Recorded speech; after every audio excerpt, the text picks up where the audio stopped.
have seen earlier zero order and first order, and now we will see the second order type of instruments.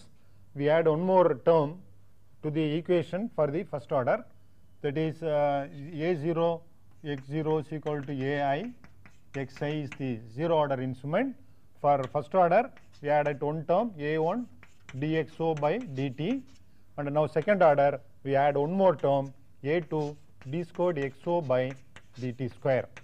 So this is the equation for the second order instrument, general equation. Now we reduce the equation to the standard format, divide everything by A0, say A2 by A0 d squared xo by dt square plus A1 by A0 dxo by dt plus xo is equal to AI by A0 xi.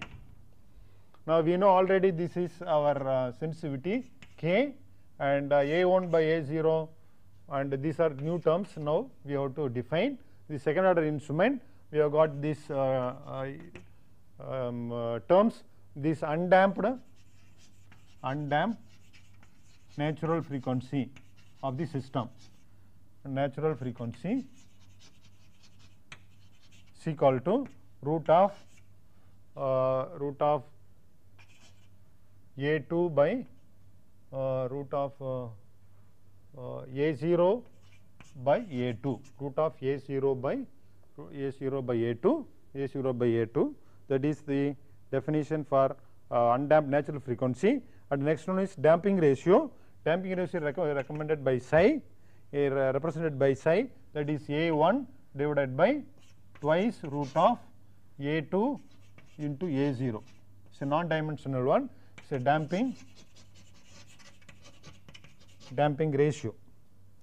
So in terms of these parameters, sensitivity and undamped natural frequency and psi, and d by dt we know already. So d by dt as d, differential operator.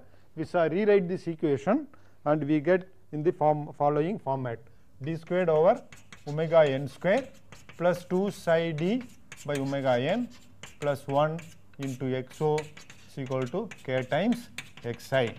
So this is the resulting equation, substituting in terms of omega n, psi and capital D. So this is the differential equation representing the second order instrument. And what is an example in practice? In practice we have a typical example is a force measuring unit, that is a mass. Any force measuring unit or load cell will contain a mass supported by a spring and a damper. So this is the frame, and now this motion can be measured over a scale. Let's say we will say output signal is obtained here, input is Fi, this is your xi signal, xo is the displacement finally we get. So this is a typical second order instrument. Now how to get the equation for this system in the same order? Now consider the force Fi, and part of Fi is used to overcome the or resistance of the spring or in deflecting the spring, and some more part is used to overcome the viscous friction in this damper. The resulting force is used to accelerate the mass. So considering the accelerating force of mass, Fi minus Ks into xo, that is the force used to compress the spring, minus if B is the damping coefficient of the damper, so B into dxo by dt is equal to the force accelerating the mass, so m into d squared xo by dt square. Now this can be brought xo term in one side and the Fi input can be taken the other side. So m into d squared xo by dt square plus b dxo by dt plus ks xo is equal to Fi. Now substitute in terms of undamped natural frequency and damping ratio, that is now omega n is equal to root of k by m, and k is equal to 1 by ks, and psi is equal to B by twice root of m into Ks.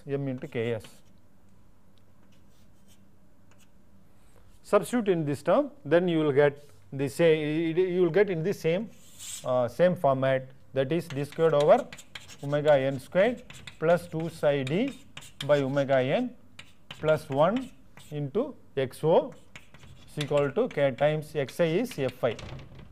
So, in this format we get. So, this is a typical example for a second order instrument. Now, as we have done earlier, we have to find out the first step response and so on. Yeah. For step response, now we substitute as we have done for first order system xs. So, right hand side will be k times xs. So, it is a constant. So, we have to solve this differential equation for xo, and here in this case, depending upon the value of psi is less than 0, psi is equal to 1, psi is greater than 0, greater than 1 is equal to 1, greater than less than 1, equal to 1 and greater than 1. Under these three situations, we have three equations. They are all very long equations, and when they are plotted, we get this following curves, that is the step response for a second order system. So, xo by k by xs, that is equal to 1. This should be the ideal value. 1 is the ideal value. The output value is supposed to correspond to this line 1. It should lie. The curve xo by k by xs should lie there. Instead of it, how it varies. Now, when psi is equal to 0, you get more or less a sinusoidal wave. Psi is increased, you find the oscillation amplitude reduce, and when psi is equal to 1, that is critically damped. One is called critically damped. This is critically damped condition. Under that condition, there is no overshoot. It is just goes smoothly tangential to the number 1 straight line. And later on, you find it's 1.5 and 2 and 3 and all. It will behave. They will behave like that. Is highly damped systems. They will behave like a first order systems. And the behavior of this for getting the better output, normally people go for psi is equal to 0.7, because 0.7 we find the output will reaches quickly to the near about 1 value without much amplitude, much oscillations. That is important thing. It does not oscillate.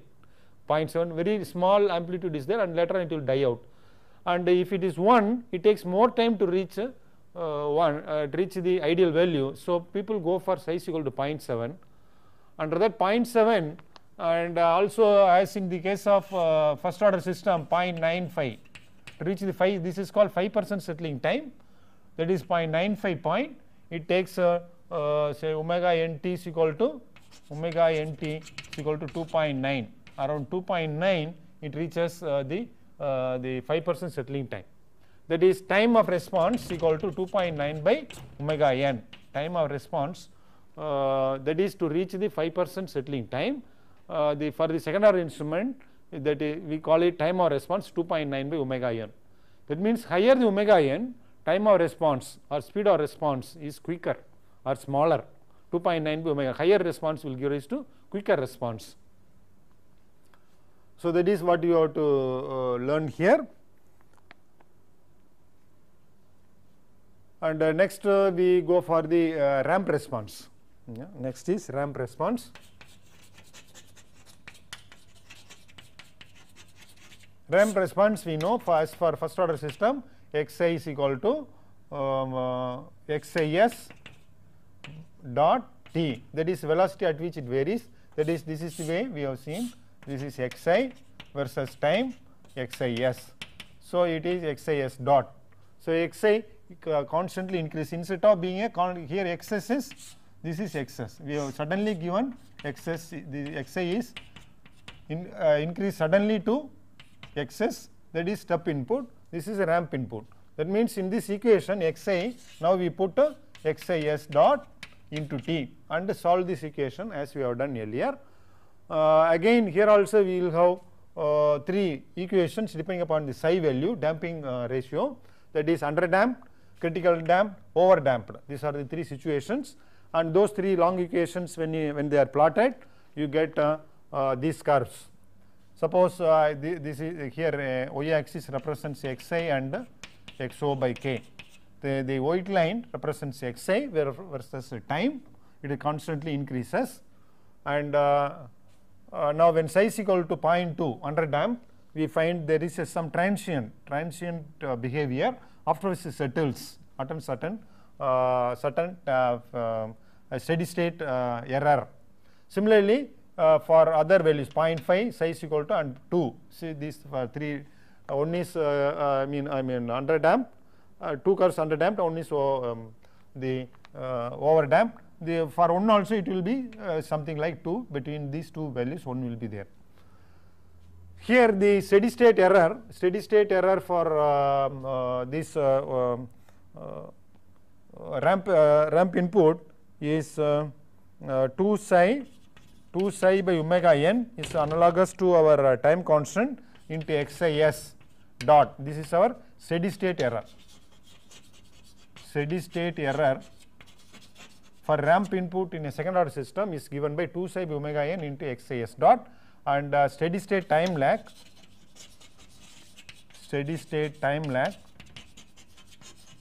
in the first order instruments is tau. Here it is equivalent is 2 psi by omega n.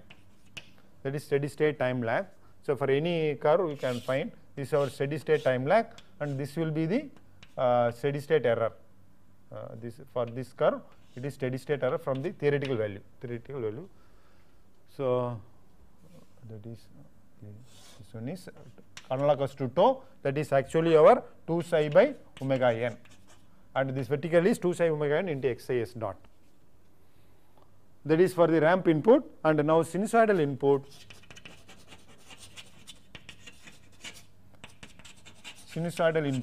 We know we have to substitute in the differential equation d by I omega. So I omega squared d squared omega n squared plus 2 psi I omega by omega n plus 1 into xo is equal to k times xi. So xo by xi,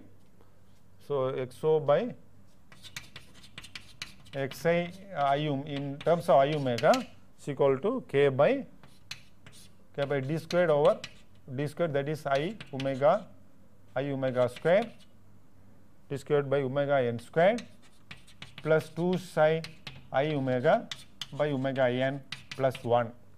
It's a complex number. So the magnitude is equal to, I can bring this side, xo by k is plotted. So xo, I can bring xo by k this side by xi mod, that is I omega mod magnitude is equal to 1 by root of 1 minus, we will call beta is equal to omega by omega n, the frequency ratio. So 1 minus beta the whole square plus 2 psi beta plus 1, 2 psi 4 psi square, 4 psi square psi square beta square, 4 psi square beta square plus 1, and phi is equal to tan minus 1 of 2 psi beta by beta squared minus 1. That is the axis. Now these two equations are plotted here. That is a frequency response second order system. This is omega by omega n is nothing but beta. This is beta value. When beta is equal to 1, it is a resonance conditions. That is, the excited frequency is same as the natural frequency of the system. Then we will we say it is a resonant condition. Under resonant condition, we find if under resonant conditions the amplitude ratio goes to infinity. That is what is indicated here. It goes to infinity and comes back. And when psi is increased from 0, then you will find the maximum amplitude occurs when the omega is equal to omega n. That is what is depicted here. But we find between the between 0.6 and 0.8, say again psi is equal to 0.7, as we have learnt in the step response, 0.7 is very ideal value. Similarly, here also you will find around 0.7 you have the maximum, that is ideal value, it should be around 1. This should be the ideal condition. So xo by k by xi should be equal to 1. That is perfectly proportional conditions without any error due to the dynamic conditions. So that is achieved when it is size equal to around here also 0.7, in between 0.6 and 0.8. You will have maximum range, somewhat here it will come in between. So the maximum range, so this may be this may correspond, and around it may be around 0.8 up to beta equal to 0.8. You may have the usable range. Hence, for the second order instrument, this is called the bandwidth of the instrument. That is a region in which the instrument is supposed to be used. That is, in this region it is equal to 1. Later on it deviates. Yeah. That is that's how the frequency response is made use of in fixing the bandwidth of the instrument. Also, when size equal to 0.7, it is noted 0.6 and this is 0.8. That is, the phase difference also is more or less linear. That is acceptable in dynamic response. Higher frequency, this is omega n, that is beta. So at higher frequencies, the phase shift will be proportional to the frequency. So phase shift will be proportional to the frequency. That is also acceptable. It's more or less in this measurement region, it is more or less straight line. So these two things are attained by analyzing the second order instrument. Now we will work out one or two problems in this chapter, dynamic response. First problem 1. There is a balloon rising, in atmospheric conditions. It just rises at a rate of 7 meter per second. That is our speed at which speed of rising of the balloon. This is balloon rises at this speed, and the temperature at it has got a thermometer inside, and also an altimeter. Yeah, thermometer and altimeter and altimeter, which measures the height of the balloon at any instant. The thermometer has got a time constant of 15 seconds. Yeah, thermometer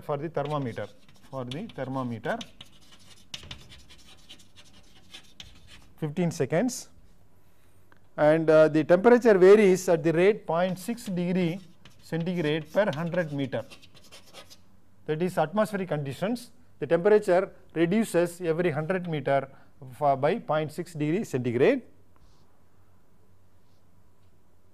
and the balloon is sending the signals for temperature as well as for the altitude.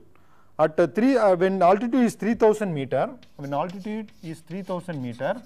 there is a signal corresponding to minus 1 degree centigrade.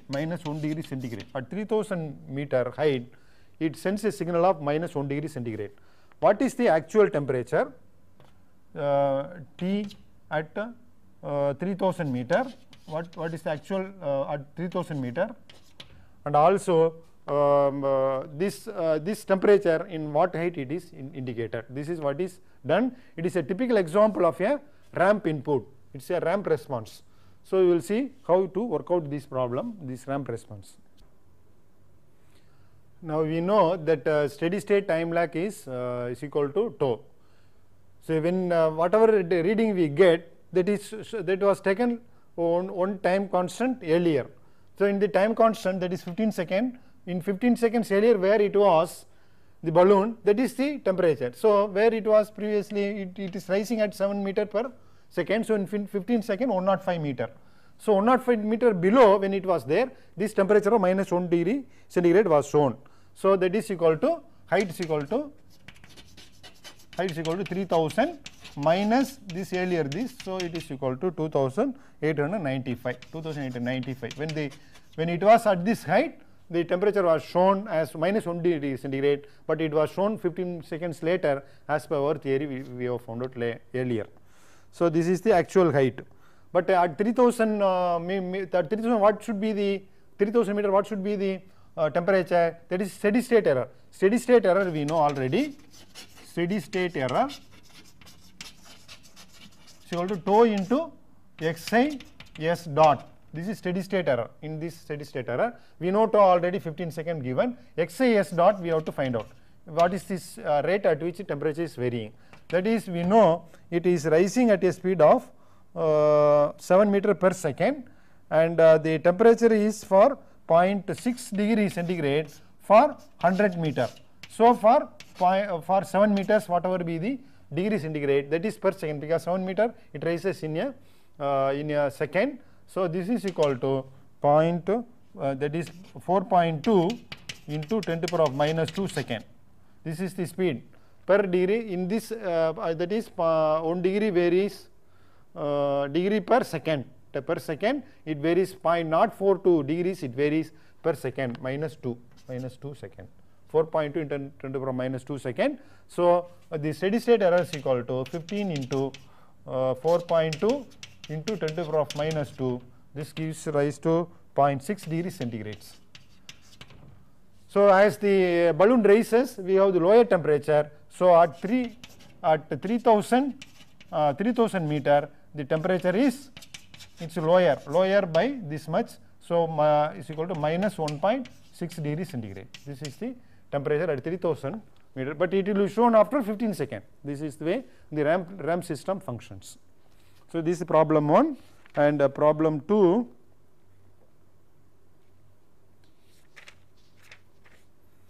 A first order problem 2. A first order instrument measures signals with a frequency up to 100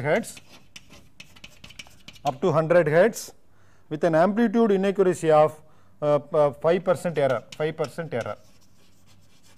And these are first order instruments, measures up to signal 100 hertz with 5% error. Then calculate the maximum allowable time constant. What should be the time constant of the instrument? If it has to measure 5% error and up to 100 hertz signal has to be handled, and it is a first order instrument, what should be the time constant of the instrument? For this, you have to use this magnitude ratio equation, that is xo by k by xi is equal to, now for 5% error, it should be, magnitude ratio should be 0.5, that is equal to 1 by root of 1 plus omega square tau square. This amplitude ratio should be 0.95 for 5% error. Magnitude ratio, remaining magnitude should give rise to this much. Omega is known as now 2 pi into 100. 100 is the maximum, 100 hertz signals. Then from this, tau only is unknown, and we can find out tau as 0.523 millisecond. So that's so for measuring with any given inaccuracy, what can be the time constant of the system can be found out by using the amplitude ratio equation. Then another typical example is there. Problem 3. We have a signal xi is equal to 1 is the magnitude, and sine 0.2t plus 0.3 sine 2t. That is, it is a signal having two components. This is xi versus t. This is one component, and here we have the variation superimposed. It goes like this. So it has two components. Final signal will be, this is the final signal.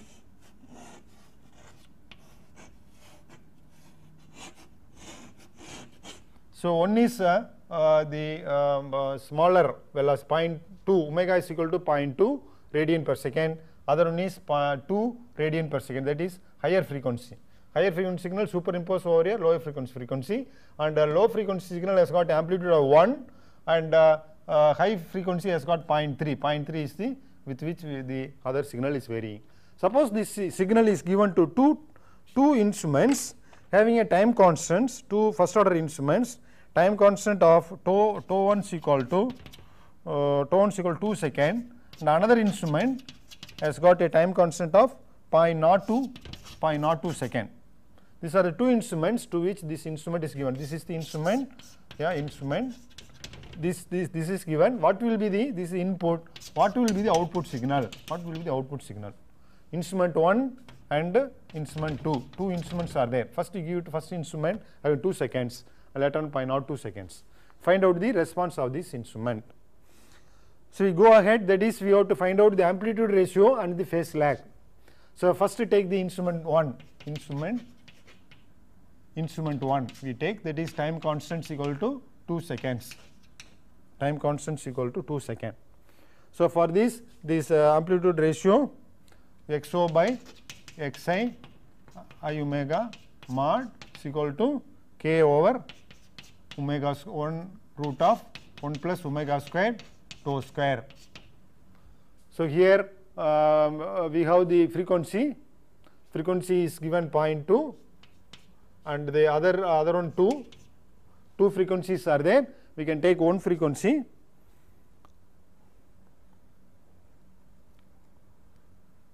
that is omega is equal to 0.2 radian per second, 0.2 radian per second, and then we calculate AO by AI, there are XO, this is equal to K by, that is omega is equal to 0.2 we put,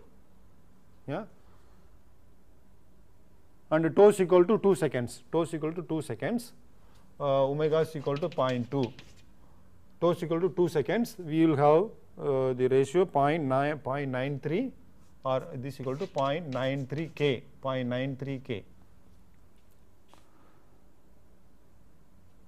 and phi is equal to my 10 minus 1 of 10 minus omega tau, that is equal to minus 21.8 degrees.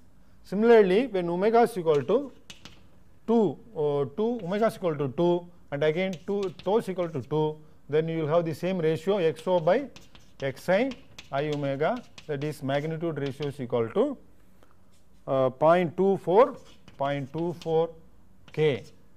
So to say, or we can also write this is AO by AI, that is magnitude of amplitude of the output signal and amplitude of the input signal ratios. So now we write the here the phi is equal to 10 minus 1 of this, it gives rise to minus 76 degree. So we have found out both the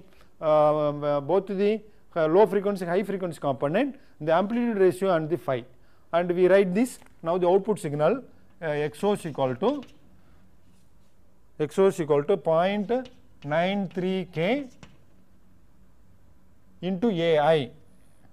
AO is equal to this into AI. AI happens to be 1. AI is 1 for this signal. This is AI into 1, that is sin omega t. Omega t is here 0.2 t, and the phi is minus 21.8 degree. So this is the first term. The second term is now 0.24 K into the AI, that is 0.3 into 0.3 sin 2t minus 76. This is the final equation of the output signal. So now we divide this xo by k, or xo by k. If we divide xo by k, you bring this side, it's equal to 0.93 sin 0.2 t minus 21.8 plus 0.24 into 0.3, 0.072 plus 0.072, that is what is remaining, that is sin 2t minus 76. So this is the equation xo by k. Now this should be equal to xi. If it is not xi, there is error. So what is the error now? See, previously it was amplitude 1 and here it is reduced to 0.93 and the lag is 21.8 degrees. So the slowly varying signal, the amplitude has not reduced much. But what happened to high frequency signal? There it was 0.3 amplitude, but now it has come 0.072. It has almost disappeared. That means the output signal will be of this nature.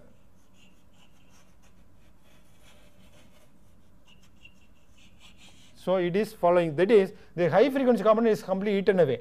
This is 21.8 degrees, later it comes, and this one it has reduced to 0.93. That is the first instrument responds only for the low frequency signal, and high frequency signal it produces only small ripples, it is completely eaten away. So if you work out now for the second instrument has got a time constant of 0.02 seconds, that is 100 times smaller time constant.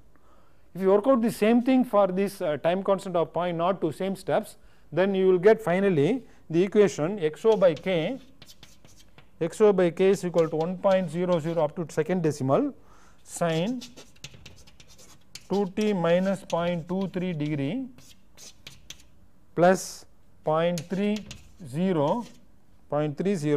sin 2t minus 2.3 degree. So now you find the original signal is almost there up to second decimal. Here is very small phase lag, and here also amplitude remains same, and the time lag, the phase lag is also very small. So such a signal where there is a high frequency component, we should always go for an instrument having very low time constant, then only the input signal will be truthfully reproduced in the output side. Otherwise the higher time constant instruments will eat away the high frequency component. So that is being well demonstrated by this example. Yeah, with this we will close this chapter and we go to the next chapter. We have seen one of the earlier lectures, an instrument inside can be divided into three subdivisions. First is signal input unit, then signal conditioners, and last is signal output unit. Now what you are going to learn here is signal conditioners, that comes in middle of the instrument. That is, it takes the output of the signal input unit and processes the signal so that it can be given to the signal output unit. For example, if signal output is a digital device, then suppose signal from the input unit as analog, necessarily the conditioner should contain a analog to digital conditioner, or suppose the signal from the signal input unit is a resistance change, for example strain gauge we are using, and then we have to convert that resistance change into a voltage change. That is done normally by a bridge circuit. So bridge circuit becomes part of the signal conditioners. Now the bridge output may be a very small value of voltage, and it cannot be given directly to output, so it has to be amplified. So next comes amplifier.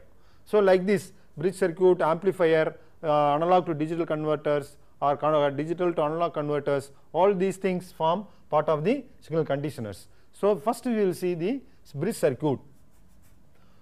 Bridge circuit necessarily used and often used for converting resistance change into voltage change. We have got both AC and DC bridge. In DC bridge we have only resistances. In AC bridge, resistance, capacity, inductance, these three passive elements can be combined in any way for each arm. That will be AC bridge, that we will see little later. Now what is the condition of balancing for a Wheatstone bridge? Under balance condition, it is understood EO will be 0. EO will be 0 for balance condition. If it is balanced, then we find the voltage drop across this, if you call A, B, C, D. These are the corners, we name it. So the voltage drop across resistance R1 should be equal to voltage drop across resistance R4. That is, voltage drop across AD, AB or BA should be same as at BA. That means the I1 is the current flow through R1 and I2 is the current flow through R4. Then voltage drop here will be I1 into R1. I1 into R1, that should be equal to I2 into R4 under the balance condition. Then only here we will have EO 0. Similarly, since here it is 0, voltage 0, B and D in the same potential, no current flow can take place in this path. That means this current I1 should go through R2. Whatever it has gone through R1 should go through R2 also. Similarly, I2 which has gone through R4 should go through R3. That means here also I1 into R2 is equal to I2 into R3. Here also voltage drop should be equal, then only you will have the EO as 0. So, under this situation now you find I1 by I2 is equal to R2 by R1 from the first set of equation, and from second set I1 by I2 will be equal to R3 by R2. So, this is called the arms ratio of arms of a Wheatstone bridge for balance condition. We rewrite by using the law of ratios, we can write this ratio in a different way. R1 by R2 is equal to R4. This is I1 into R2 is equal to I2 into R3. Yeah, correct. R2 by R1 is equal to R3 by R2. 3 by R2. Now, this is R2, I1 by I2, R1 by I1, R4. This is R4. So, R1 by R4, we can write R1 by R2 is equal to R4 by R3. This is one way of writing. So, R1 by R2 is equal to R4 by R3. That is the ratio of adjacent terms R1 by R2, that is R1 by R2, these adjacent terms R1 by R2 is equal to R4 by R3. So, again go to the same side, write this equation, or you can write R1 by R4 is equal to R2 by R3, or R4 by R3 is equal to R1 by R2. That is what is R1 by R4 is equal to R2 by R3. Anyway you can write, but what has to remember is the side from where you start. For other ratio you go to the same side. That if we start with R1 by R2, then write R4 by R3, never write R3 by R4. That is the only way to remember it. So, this arms ratio should be satisfied for the balancing conditions. Now, what is the voltage output? What is voltage? That is unbalanced voltage. Unbalanced voltage EO. What is the voltage EO? If there is unbalance in this bridge, then the voltage drop, the difference between voltage drop between AB and AD will be the unbalanced voltage. So, that is equal to EO is equal to EBA minus EDA. Now, what is voltage drop across this? The total voltage E is across the two arms R1 and R2. Similarly, R3 and R4, the full voltage. So, if you consider only R1 and R2, the R1 by R1 plus R2 will be the portion across R1. Similarly, EDA will be R4 by R4 plus R3 portion of E that will be coming there.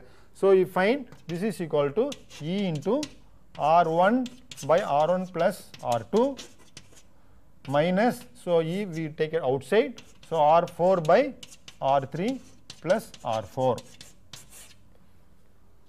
So, reduce this form, reducing this we have got this equation EO is equal to capital E R1 R3 divided by minus R2 R4 divided by R1 R2 R1 plus R2 into R3 plus R4, R3 plus R4.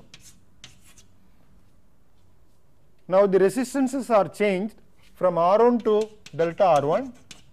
When the resistances are picking up signals, the resistance changes. So, delta R2 and R3 changes to delta R3 and R4 changes to delta R4, R4 plus delta R4. In such situations, EO will be equal to just E into R1 plus delta R1 into R3 plus delta R3 minus R2 plus delta R2 into R4 plus delta R4 divided by, so R1 plus delta R1 plus R2 plus delta R2 into R3 plus delta R3 plus R4 plus delta R4. Now, it can be reduced because delta R1 is a small quantity, delta R1 into delta R3 will be still smaller, we can neglect them to be 0. So higher orders of delta terms, and also noting down for balance condition R1 by R2 is equal to R4 by R3, calling it as arms ratio as M. It can be reduced, or neglecting higher order terms, we can reduce this equation into one EO is equal to M by 1 plus M square into E into delta R1 by R1, higher order terms are neglected, minus delta R2 by R2 plus delta R3 by R3 minus delta R4 by R4. To this form, the above equation can be brought down. So this is the final equation. Suppose M is equal to 1, that is the case in mechanical measurements. We are using strain gauges of 120 ohm each, equal arm bridge. So M is equal to 1. In that case, you will find EO is equal to E by 4. M is equal to 1 means 1 by 2 square, that is E by 4. E by 4 into the same term. Yeah. Same term we write it, whatever inside the bracket. So this will be the imbalance voltage of a bridge. We will use this equation to find out the voltage output in different configurations of the bridge. The first configuration is quarter bridge. That is, the bridge is not always used with all the 4 arms active.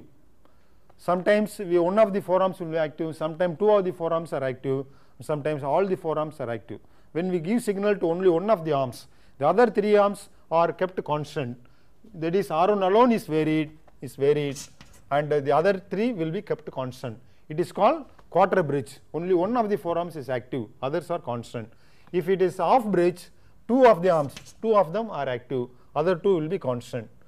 If it 4 arms means all the 4 will be changed, all the 4 arms will be changed. That is, whenever you give a signal, all the 4 will be changing. So these are the 3 configurations: quarter bridge, half bridge, and full bridge. These are the 3 configurations. Under quarter bridge, what is the voltage output? So that is EO is equal to E by 4 divided where delta R1 alone exists, all the other 3 are zeros because it's a quarter bridge. So into delta R1 by R1. This is simple. In quarter bridge, voltage output is equal to E by 4 delta R1 by R1, relative change of resistance. Now in the off bridge, that is off bridge, what is the voltage output? Now off bridge, we have got 2 configurations. You can have R1 and R2 as active arms, R1 and R2, or R1 and R4, or that is adjacent arms may be made active, or opposite arms may be made active. These are the 2 situations. Take the adjacent arms. Yeah. Adjacent arm is active, off bridge. Now if you want to make adjacent arms are active, and if you want to get any voltage output, then the R1 to R2, they are adjacent arms. Now in that case, the polarity for delta R2 should be negative. If it is negative only, minus and minus will become positive, you will get some voltage. If this one also positive, then it gets nullified and voltage output will be 0. That means adjacent arms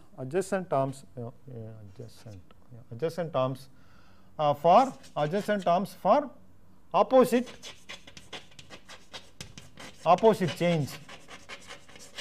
change in resistance. When the resistance changes opposite way in both the adjacent arms, then you can use this bridge. Similarly, off bridge you can use for adjacent arms for opposite change in resistance, and opposite arms, that is 1. I will say 1, 2, and opposite arms for similar change, yeah, or similar change, same change, similar change in resistance. So this is to be observed.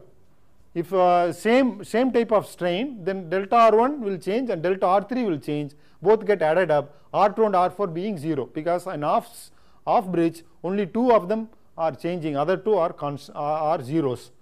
So following this situation, following this condition, only we have to connect the resistances.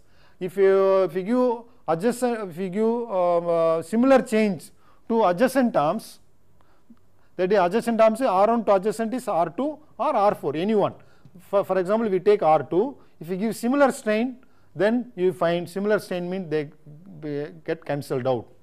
We don't have any output, but that is what is made use of in temperature compensation. Yeah, that is what is made use of in temperature. That is 3 for temperature compensation. That is for temperature compensation. Similar change is given to adjacent arms. Adjacent arms. Otherwise, for active arms, we should follow these rules. So if we follow these rules, now what is the output? EOS equal to E by 4. That is case 1. Adjacent arms is, this is delta R1, that is delta R1 by R1. We are giving the opposite change, so that is minus delta R2 by R2, and other thing are zeros, so this equal to E by 4. Now if delta R1 is equal to, if delta R1 by R1 is equal to magnitude wise delta R2 by R2 magnitude wise, then we find delta twice, it becomes twice delta R1 by R1. So it's equal to E by 2 into delta R1 by R1. That is, now it is giving twice the voltage output as quarter bridge. That is advantage. Quarter bridge gives E by 4 delta R1 by R1. Half bridge will give you output of E by 2 delta R1 by R1. That is twice the voltage output of the quarter bridge. Similarly, we find in the second case, that is the opposite arms for similar change. Opposite R1 and R3 alone we give. So these things are 0, and also we find delta R1 by R1 magnitude wise, if it is equal, in that case also you will have EOS equal to E by 2 into delta R1 by R1. Yeah, that is delta R2 delta R4 zeros. Now temperature compensations, we have to look into it, probably to